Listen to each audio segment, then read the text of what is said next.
Today, we have Deep Rock Galactic, a single or multiplayer first-person shooter featuring hectic dwarf versus alien combat. Originally released in May of 2020 by developer Ghost Ship Games, published by Coffee Stain Publishing, the game is currently rated overwhelmingly positive on Steam and sells for $29.99 for the base game. Let's get started. Installing the game took around 2 minutes. It has a footprint of 2.5 gigabytes, and upon loading, gives me the option to load several modes: Standard, DirectX 11, or DirectX 12, or in Safe Mode. Since I have a video card that supports it, I chose DX12. The title menu you're given is a bit cluttered, and it asks you to join a Steam group for some quick credits as well as features and DLC packs.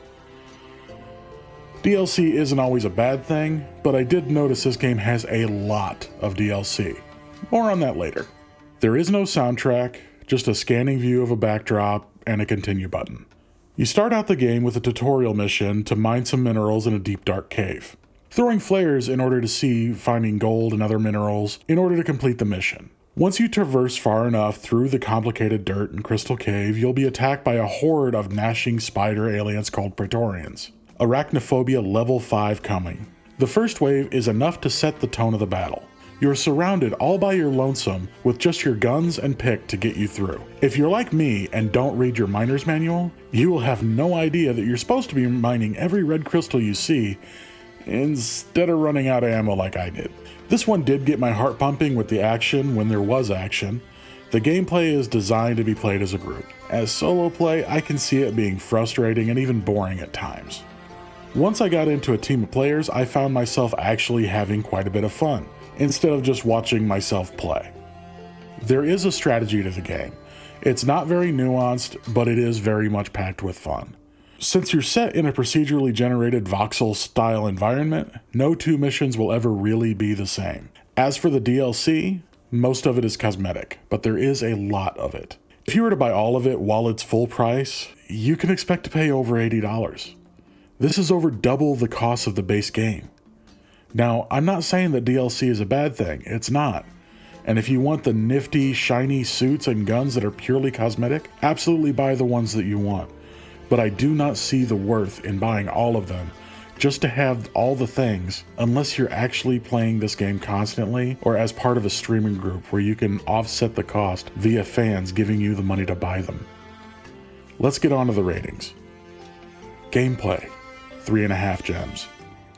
The game is close to your basic FPS in the style and combat and execution. Left mouse fires your weapon, right mouse uses your alternate tool, in this case it's your pick, which you can use as a melee weapon. The controls are reasonably paced and don't feel sluggish. It should be noted that I only played as a gunner, so I really don't understand the entire experience of the other three classes. Graphics, 3.5 gems. A voxel-style world with plenty of shine and ambient lighting effects, flares set off a bloom that works quite well in the environment given, very good for the game, and the HUD does not really clutter the screen. Difficulty, 4 gems.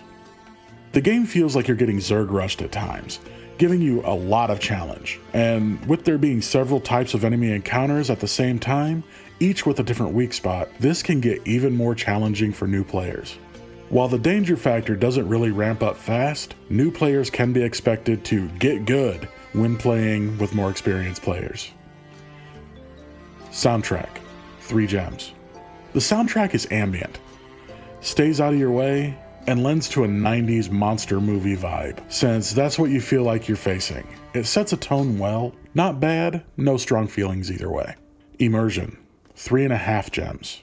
The gameplay is wildly different when playing with a group versus playing solo.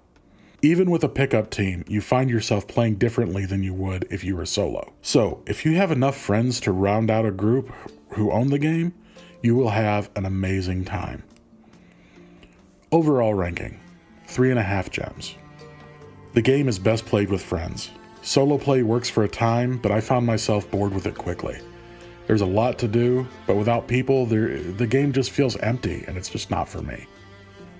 The game is done well. I didn't experience any bugs that I could find.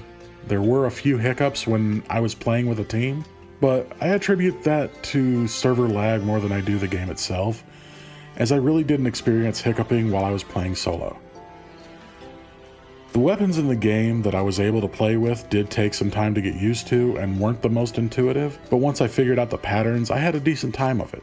The 4-shot pistol is a bit frustrating with load times, but playing long enough to upgrade this, I'm sure it is remedied.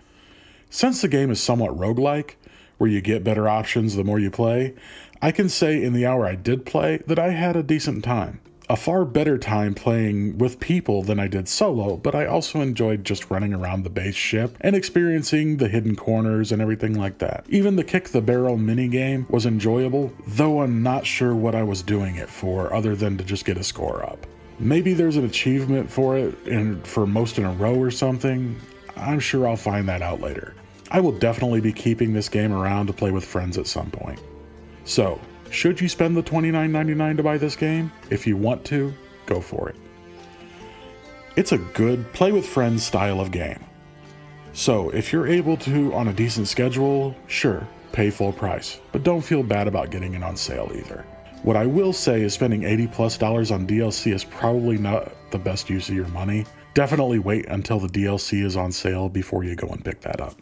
If you like this game for the FPS and multiplayer parts, I suggest you play the Borderlands series, especially the first one. If you like roguelikes, there's also Binding of Isaac. This game is kind of the best of both worlds without actually belonging to either. I hope you had as much fun with this video as I did making it. The series is meant to bring attention to all those games people have sitting in their library that really just never get played. If you like what you see, please subscribe and don't forget to hit that bell so you can see more ratings in the future. I will be rating games of every genre, from the most indie developers to the AAA big boys. If you have a suggested game for me to do a review on, go ahead and comment it below. While I won't be rating any adult titles on YouTube, I will be rating them on a different site in the future. Thank you for your time, and I hope you have a wonderful day.